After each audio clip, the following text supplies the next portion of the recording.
Assalamualaikum warahmatullahi wabarakatuh. Kali ini Rizky akan menceritakan kisah Raja Namrud yang menikahi ibu kandungnya sendiri.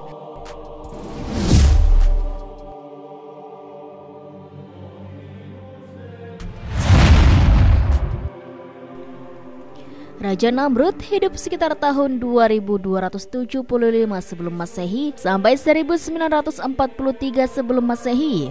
Juga disebut era Namrud bin Kan'an.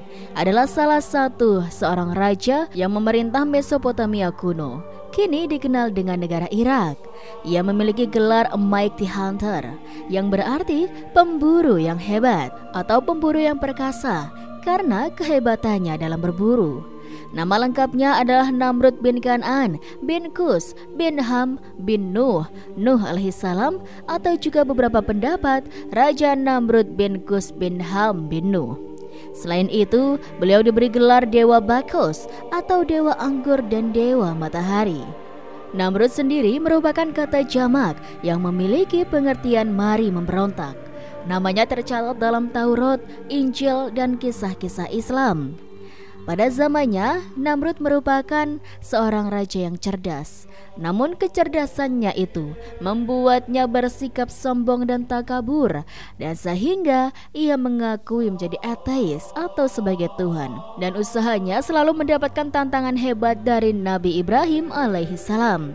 Namanya terkenal karena usahanya sebagai pendiri Menara Babel.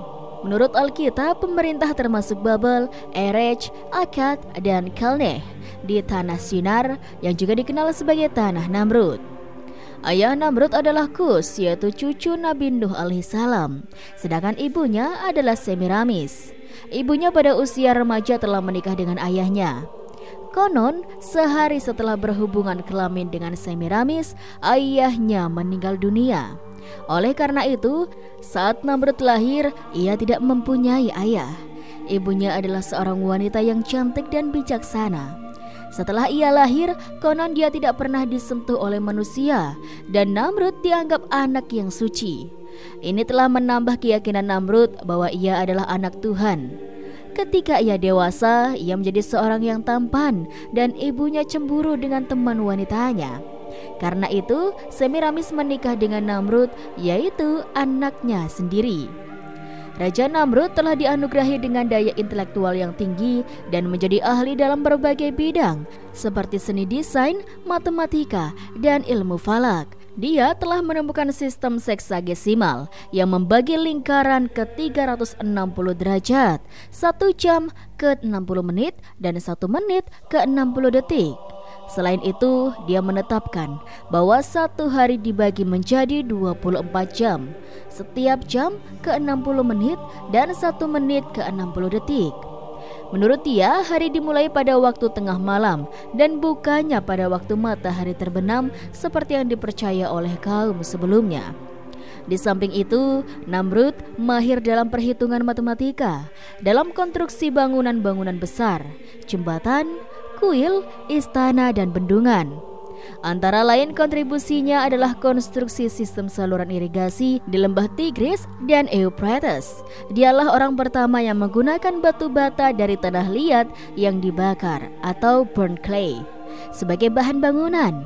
Bahkan Namrud terkenal sebagai arsitek Menara Babel, yaitu bangunan pencakar langit yang pertama di dunia. Sayangnya, sebagai seorang ateis, dia telah menyalahgunakan kemampuan itu untuk menyesatkan rakyatnya, antara lain menggunakan ilmu falak untuk menciptakan berbagai sistem meramal nasib seperti horoskop dan meramal nasib palmistry. Tujuannya adalah untuk menunjukkan bahwa manusia tidak perlu Tuhan karena manusia mampu memprediksi dan mengubah nasibnya dengan sendiri. Selain itu, ia membangun banyak bangunan dan berhala yang megah dan indah agar manusia kagum dengan kehebatan ciptaannya sendiri. Menara Babel, yang berarti pintu gerbang yang sempurna, merupakan kuil di mana pendeta-pendeta memuji Namrud. Tujuannya dibangun adalah untuk menaikkan sebuah bangunan yang mampu mencapai kayangan. Menurut buku sejarah para rasul dan raja, pada abad ke-9 oleh ahli sejarah Islam terkenal At-Tabari, menara tersebut telah dihancurkan oleh Allah. Awalnya, para pendahulunya menggunakan satu bahasa, yaitu bahasa Suryani. Tetapi ia memecahnya ke 72 bahasa yang berbeda. Akibatnya, mereka tidak dapat berkomunikasi satu sama lain dan tidak dapat melanjutkan pembangunan menara tersebut. Ia juga sangat meminati ilmu sihir dan menggunakannya untuk mempengaruhi pikiran rakyatnya. Konon, dia mempelajari ilmu tersebut dari dua malaikat, Harut dan Marut, yang pernah disebut dalam Al-Quran. Selain itu, Namrud telah memulai suatu era yang baru di mana manusia memandang rendah pada Tuhan. Rakyatnya tidak dianjurkan untuk melakukan kebaikan demi Tuhan, karena baginya Tuhan yang gaib adalah lemah. Oleh karena itu, orang-orang di bawah pemerintahannya bisa mengikuti nafsu manusia seperti berpesta, seks bebas, arak, dan segala kemungkaran yang lain. Oleh karena itu, Namrud diberi gelar Bekos atau dewa anggur karena ia mabuk dengan keduniawian.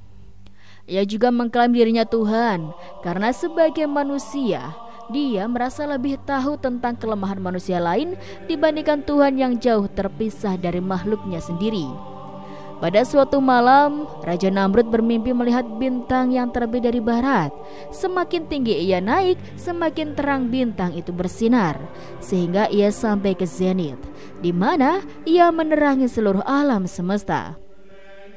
Setelah terbangun, Raja Namrud pun memanggil penasihatnya dan menceritakan mimpinya tersebut. Penasihat itu memberitahu bahwa ada beberapa tafsiran untuk mimpinya itu. Tafsiran mimpi tersebut antara lain, akan lahir seorang anak dalam setahun. Anak itu akan dilahirkan di Padang Aram. Anak itu akan menjadi penghancur batu berhala. Anak itu akan membuktikan kepalsuan Raja Namrud. Anak itu akan menyebarkan agama bahwa Tuhan yang Esa ada dan darinya akan lahir keturunan-keturunannya, para nabi dan aulia. Nabi terakhir dari keturunan ini akan membawa agama yang ibarat bintang di zenit, yaitu menyinari seluruh alam semesta.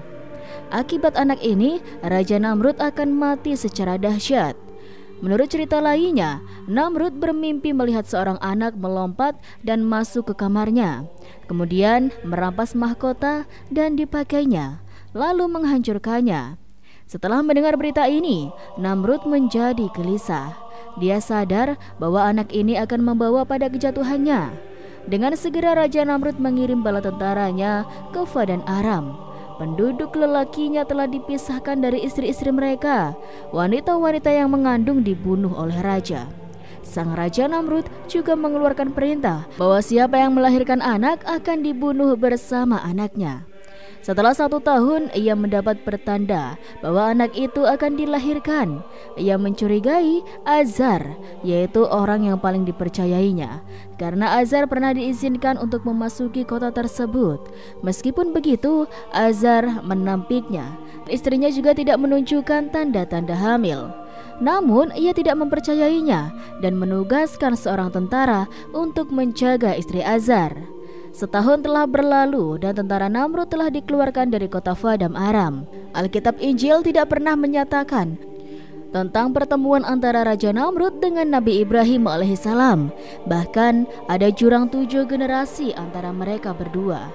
Namrud sebagai cicit Nabi Nuh alaihissalam, sedangkan Ibrahim 10 generasi setelah Nuh, Genesis 10:11. Namun Taurat dan Al-Quran menggambarkan peperangan antara Raja Namrud dengan Nabi Ibrahim alaihissalam sebagai satu konfrontasi hebat antara kebaikan dan kejahatan, atau lebih spesifik lagi monoteisme, melawan tagut dan penyembah berhala. Namun menurut sumber Yahudi, Raja Namrud sempat bertaubat sebelum ia meninggal dunia. Tetapi Muslim mempercayai bahwa ia tetap dengan pendiriannya sebagai Tuhan sampai akhir hayatnya. Allah menurunkan ribuan nyamuk atau serangga yang halus. Senjata buatan manusia yang paling hebat pun tidak mampu menepis serangga makhluk yang kecil ini. Dalam beberapa menit, mereka telah menembus kulit tentara Raja Namrud dan membunuh mereka dengan dahsyat sekali. Namun ia berhasil melarikan diri, tetapi nyamuk itu telah masuk ke otaknya. Konon selama 40 hari dan 40 malam ia tersiksa karena otaknya ditusuk-tusuk oleh nyamuk itu. Dalam waktu tersebut, Nabi Ibrahim sering mengunjungi dan memberi dakwah kepada beliau. Namun beliau tetap mengklaim dirinya sebagai Tuhan. Akhirnya, beliau memanggil orang suruhannya untuk mengambil sebatang besi yang besar untuk memukul kepalanya agar sakitnya hilang. Setelah beberapa menit kepalanya dipukul, beliau memerintahkan orang suruhannya untuk memberikan pukulan yang paling kuat, dan ini telah membawa kepada kematian Raja Namrud yang lalim itu. Kemudian nyamuk tersebut merangkak keluar dari telinga beliau. Maka berakhirlah kehidupan seorang raja takabur yang mati akibat serangga nyamuk yang kecil. Ada satu kisah raja yang ngawur ini sobat, yang menikahi ibu kandungnya sendiri. Gila raja ini ya sobat. Perilaku menyimpang sudah ada sejak ribuan tahun lalu, dan bahkan sampai hari ini masih banyak yang melakukannya. Tidak heran, saudara yang masih satu kandungan saling mencintai dan berhubungan fisik. Inilah kisah Raja Namrud menikahi ibu kandungnya sendiri, seorang pemimpin keturunan kelima dari Nabi Nuh. Namanya dikenal sebagai Namrud bin Kan'an bin Kus bin Ham bin Nuh, seorang raja yang populer di peradaban dunia sekitar tahun 2275 hingga 1943 sebelum Masehi. Negara bekas pemerintahannya kini disebut Irak, sebuah peradaban Mesopotamia kuno yang banyak disebutkan dalam kitab suci.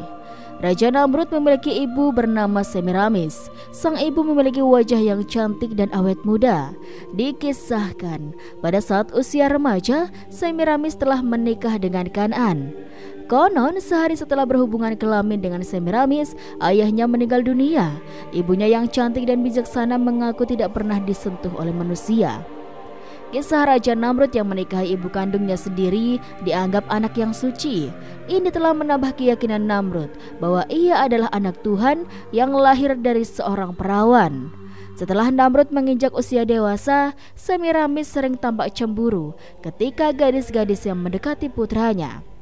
Hingga pada suatu ketika, dia pun menikah dengan anak kandungnya sendiri. Menginjak usia remaja, Namrud suka mengganggu orang-orang di jalan, dan dia bisa menghimpun banyak orang menjadi pengikutnya.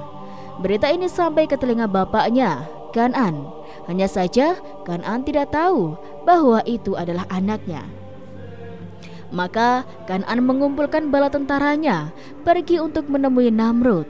Ketika Namrud melihat pasukan yang datang kepadanya, dia mengerahkan orang-orang yang bersamanya.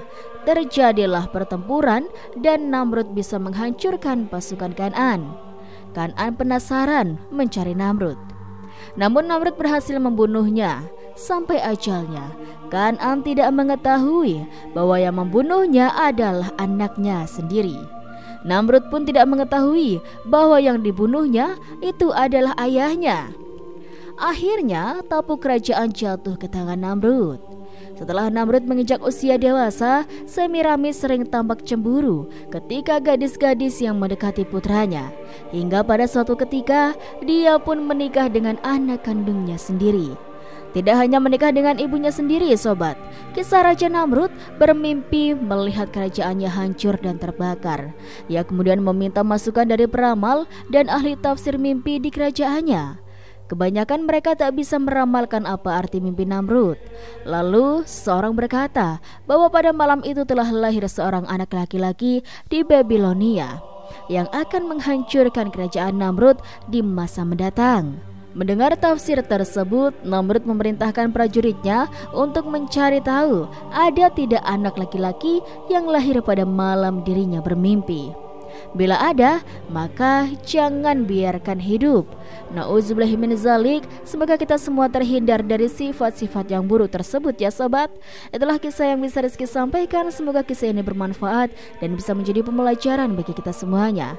Terima kasih juga buat teman-teman yang sudah nonton video ini, dan jangan lupa saksikan video-video lainnya hanya di channel Rizky Nur Hidayah. Sekian dari Rizky. Wassalamualaikum warahmatullahi wabarakatuh.